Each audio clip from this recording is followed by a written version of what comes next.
A couple of vigilantes this fine evening, have you? Oh, I've been in prayers all afternoon, officer. I don't believe I have.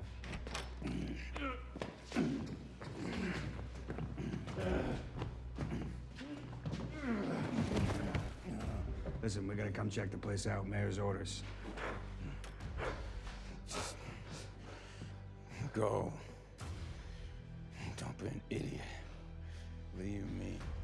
Oh, I'm sorry, but weapons are not permitted in the house of God. The rules have changed. Come on in, boys. Sweep it. I killed your friend, Foggy. I didn't think twice. That's who I am.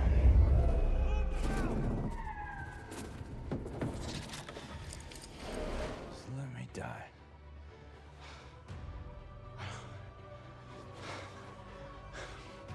I can't save us both. I'm sorry, I tried.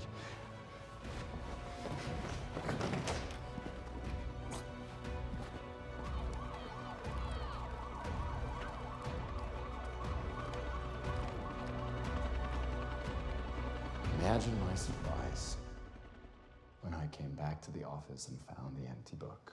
How'd you know? Spend enough time in the same tiny office with the same person, you tend to know what they're thinking.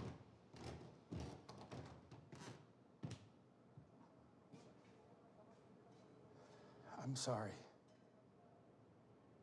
I'll pay it back. Foggy the Fembot. And there I was thinking the Murdoch and Nelson Fund was supposed to be about the future. It is, man. But not just ours.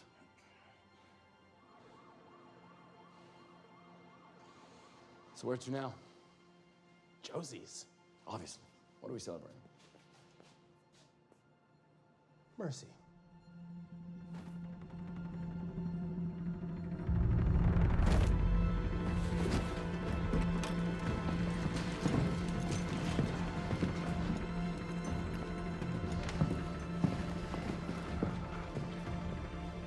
Alright, hello guys, welcome to my review of Daredevil Born Again, Season 2, Episode 5.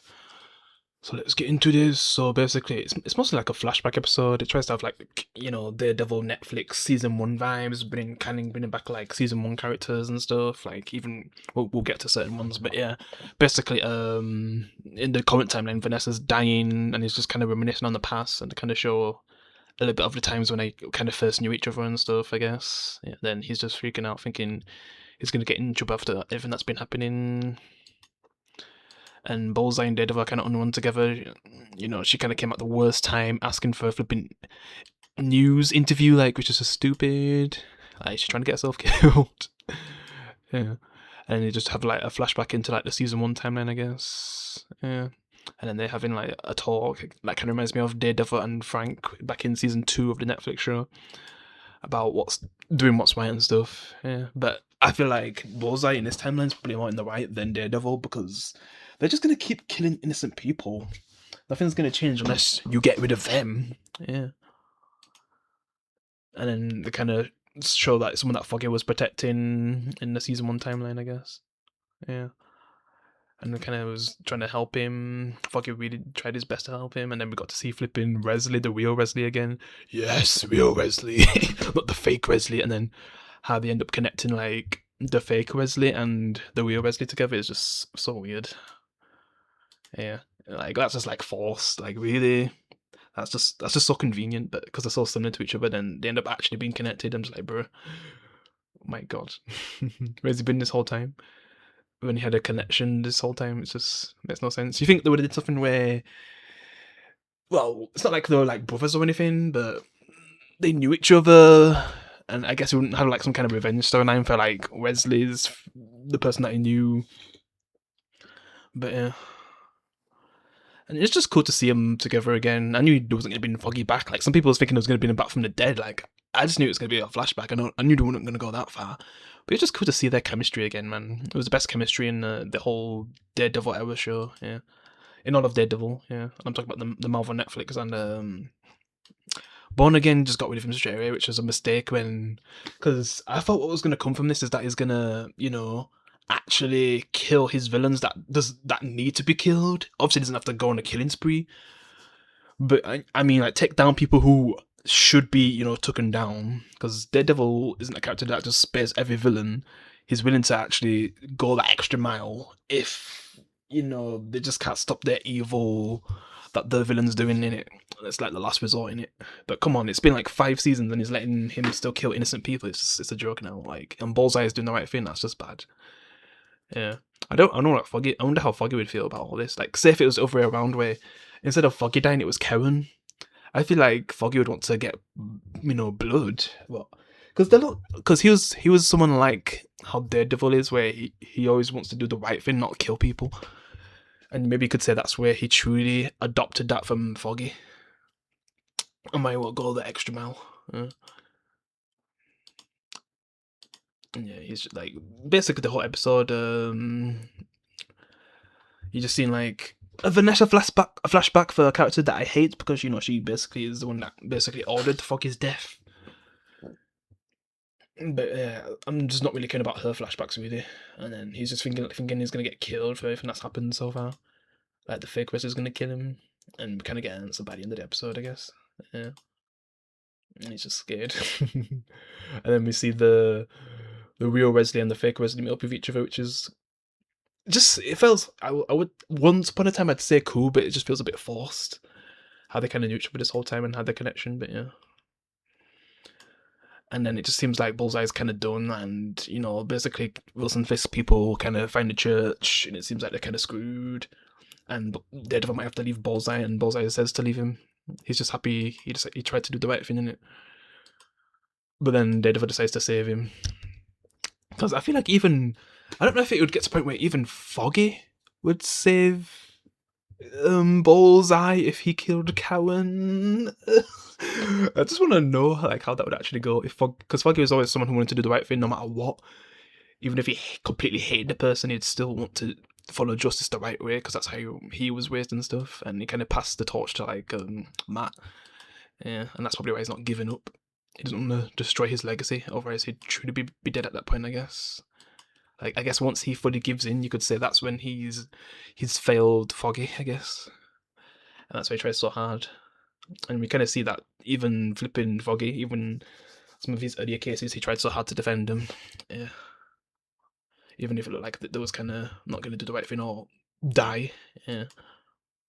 And it looks like he's about to die, but he ends up just getting rid of a body for fake Wesley instead. It's just funny I still call him fake Wesley instead of his real name, but yeah.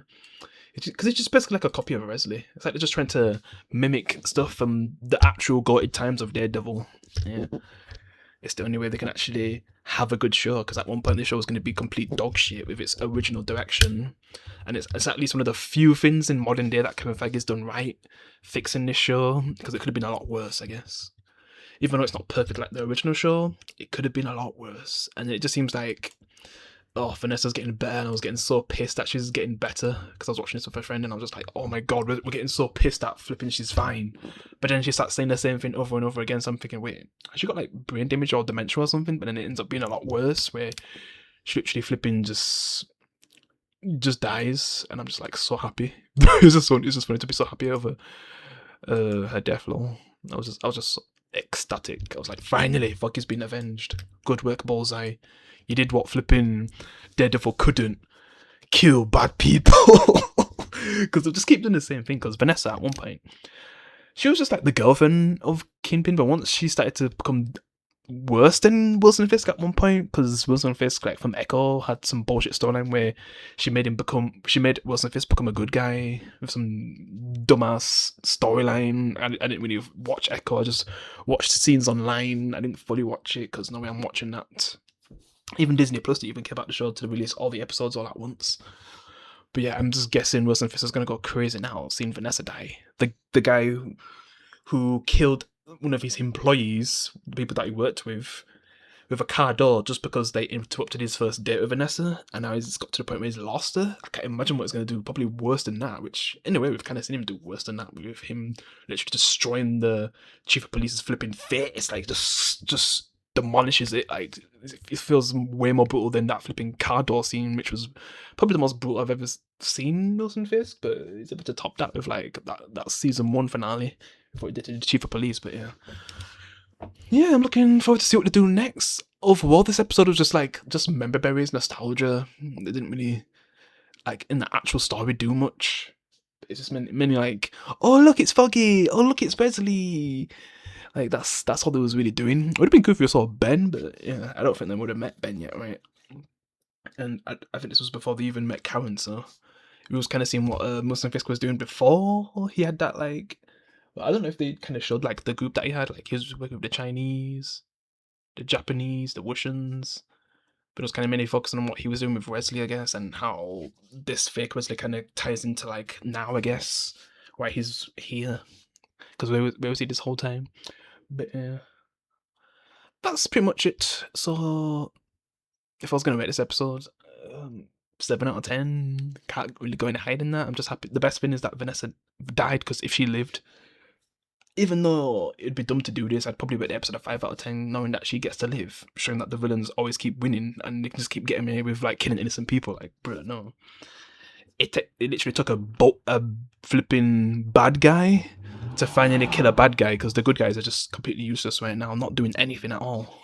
Even Karen had bodies on her when she first came into the show in the original show on Netflix. When she killed Wesley and stuff, so man, she was willing to do whatever.